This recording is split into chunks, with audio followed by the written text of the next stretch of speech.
Bienvenido a la clase de hoy. Hoy vamos a hablar de patologías de piel, ¿sí? Para empezar a hablar un poquito de las patologías de piel, primero tenemos que tener en cuenta algunas terminologías, ¿no?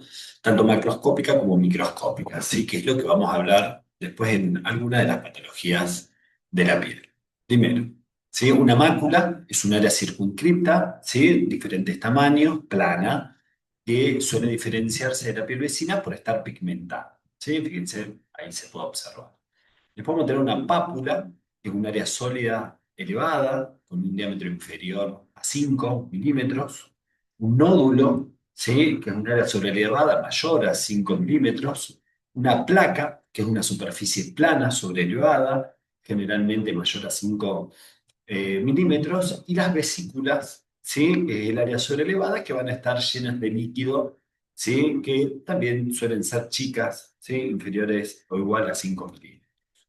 Por otro lado, una bulla, ¿sí? Que suele ser como una vesícula, pero un poquito más grande, ¿sí? Mayor a 5 milímetros. Una ampolla, esto suele utilizarse tanto para las vesículas como para las bullas. Una pústula, fíjense que es una lesión purulenta, ¿sí? Elevada, de también tamaño chiquitito. Las ronchas, ¿sí? Área sobrelevada, pero que pica, es pruriginosa, transitoria, suele ser más blanquecina o eritematosa, ¿sí? Es como hay un edema en la dermis, ¿sí? También se le puede llamar abón. Las costras, ¿sí? Que esto es la posición de material exuativo, puede ser seroso, hemático, mixto, ¿sí? Como para empezar a diferenciar, ¿no? Y dentro de las microscópicas podemos hablar de una hiperkeratosis, es la hiperplasia del estrato córneo, ¿sí? Una parakeratosis, que es una queratinización que se caracteriza por conservar los núcleos del estrato córneo. Acuérdense que ya en el estrato córneo las células no presentaban núcleos normalmente, ¿sí? Esto lo van a ver en mucosas. La acantosis, que es un engrosamiento, una hiperplasia de la epidermis, ¿sí? Eso puede ir acompañado de pigmentación. La disqueratosis, que es una queratinización anormal, eso hay que prestarle atención, esto generalmente en el extracto granuloso. Por otro lado, puedo ver la acantólisis, ¿sí? Acá hay una pérdida de las uniones intercelulares entre los queratinocitos, una papilomatosis, que es hiperplasia de la dermis papilar, hay elongación, ensanchamiento de las papilas, lentiginoso, ¿sí? Un patrón lineal de proliferación melanocítica, ¿sí? En la capa basal de la epidermis. Pueden ser reactivos, ¿sí? Pueden formar parte también de los melanocitos, ¿sí? Cuando se vuelven neoplásicos, y la espongiosis, ¿sí? Que es el edema intracelular cuando nosotros vemos en la epidermis. Después, otras lesiones puede ser una erosión, que es una solución de continuidad de la piel que muestra una pérdida incompleta de la epidermis, una ulceración, pérdida de continuidad, acuérdense de la piel, generalmente es de la epidermis, sí puede llegar tanto a la dermis, puede llegar al tejido celular subcutáneo, vacuolización, que es la formación de vacuolas en el interior de las células, ¿sí? Generalmente al área basal, ¿sí? O la zona de donde están las células basales, un eritema, que es una lesión rojiza generalmente, las telangiectasias, ¿sí? Que esto es una patología vascular, ¿sí? Acuérdense que son tipo arañitas, ¿sí? Y después, con esos conceptos de base, nosotros íbamos a empezar con las patologías de la piel.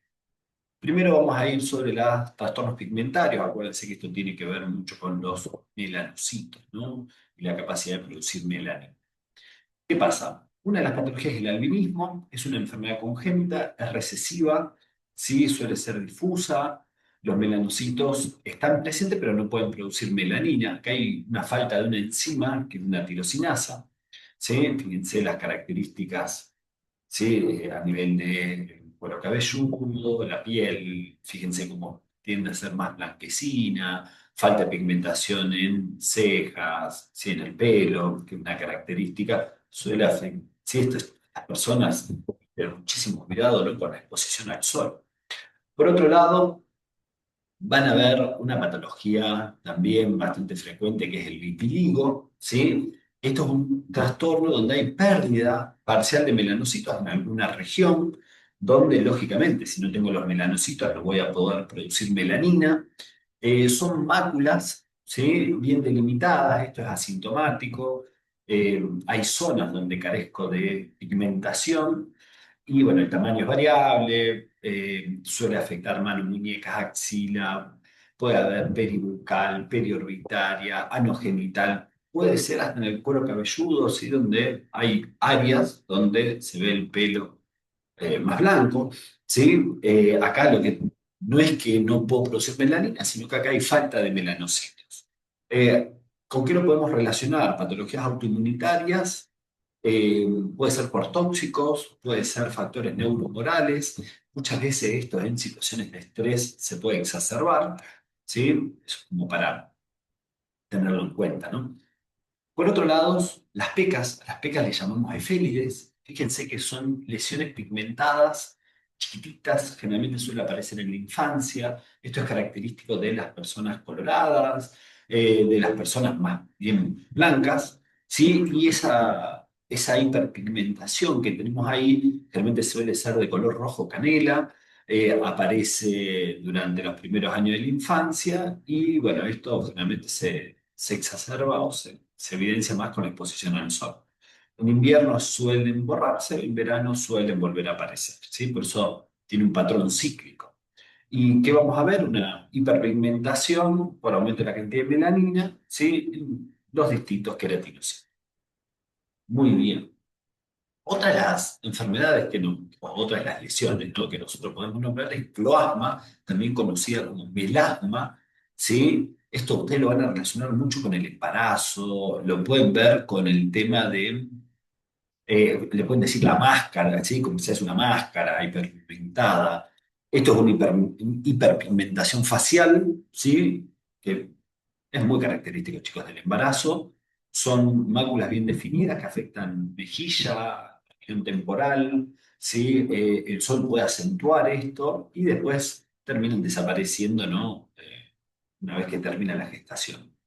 Se reconocen distintos patrones, ¿sí? Podemos hablar de uno tipo epidérmico, que aumenta el depósito de melanina en las capas basales, o tipo dérmico, hay macrófagos en la superficie térmica, en la dermis superficial, que era la papilar, donde se han fagocitado sin la melanina, y bueno, esto hay una incontinencia de pigmento melánico.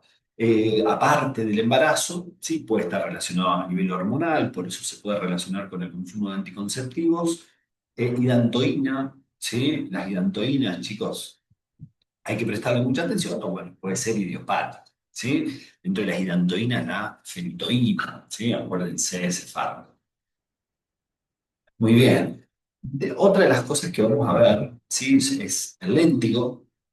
Acá hay una hiperplasia localizada benigna, ¿sí? Que, bueno, acá estamos afectando los melanocitos. Puede aparecer a cualquier edad, eso hay que prestarle mucha atención. Si etiología es desconocida, suelen afectar las mucosas, además de la piel, y son pequeñas máculas ovaladitas de color pardo. Eh, Esto, el sol, bueno, no hace que se oscurezca ni nada por el estilo. Acá hay una hiperplasia melanocítica lineal, que es la hiperplasia limitada a la capa eh, digamos, basal o la capa espinosa. Se produce una hiperpigmentación también de la capa basal, ¿sí? De la epidermis, y bueno, se puede elongar, pueden adelgazarse, ¿sí? Esas crestas intrapapilares. Y ustedes van a ver el lentio de Huntington, ¿sí? Que generalmente, me fui para otra imagen, ¿sí? Ustedes van a ver acá que son zonas expuestas que crecen en sentido generalmente excéntrico, se sobreleva, ¿sí? O se sobreleva ojo con los melanomas. Primero afecta la epidermis, crece primero en forma radial, después se infiltra hacia vertical y puede llevar a un carcinomicina, ¿no? Suele ser asimétrica, irregular, heterogénea, ¿sí? Puede producir satelitosis como distintos nodulitos manchitas, ¿sí? Alrededor de esta primera lesión. Puede cursar con atipía, ¿sí? Y bueno, ahí sí ya este se puede considerar como preneoplasia, ¿no? Antecesor del melanoma. Eso hay que prestarle atención. Por otro lado, tenemos lo que son los famosos lunares, ¿sí? Estas ya son lesiones melanocíticas o el nevus, ¿sí? Que son como se lo conoce, ¿no? Estos lunares, es una neoplasia benigna, pueden ser planos sobrelevados, puede aparecer en niños, ¿sí? Se disponen en grupos entre lo que es la epidermis y la dermis, se sobrelevan, se pueden volver verrugosos, se cargan de melanina, ¿sí? Mientras los profundos, bueno, no. Y hay distintos tipos de nevus, ¿no? Nevus congénitos, azul, el de Spitz, ¿sí? El alonebus, ¿sí? El displásico. Hay que prestar atención al congénito y al displásico porque son precursores de melanoma, ¿no? El congénito puede transformarse en melanoma. Acuérdense, toma vainas de anexos. El azul generalmente no tiene transformación maligna, ¿sí? El de Spitz es característico en chicos y en jóvenes. Se puede llamar fusiforme epiteloide. Por otro lado, es el Alonebus, ¿sí? A ver, va perdiendo pigmentación, hay una respuesta de linfocitos T, y cuando llegó el displásico, sí, chicos, esto acá hay melanocitos con atipía, es más grande, color irregular, los límites ya se van perdiendo, no son netos, puede tener crestas, bueno, es el famoso precursor, ¿sí? Del famoso melanoma, ¿sí? Por eso es tan importante el control de los lunares, ¿sí? Si ver si cambian de pigmentación, si tienen nexo, cómo son los bordes, si están sobrelevados o no, si tienen vascularización o no, bueno, si son pruriginosos, si pica o no pica, ¿sí? Son características que uno siempre tiene que tener en cuenta cuando observa un lunar, ¿sí? Y bueno, y el tumor maligno, vamos a decir así, de células pigmentarias, es el famoso melanoma, ¿sí?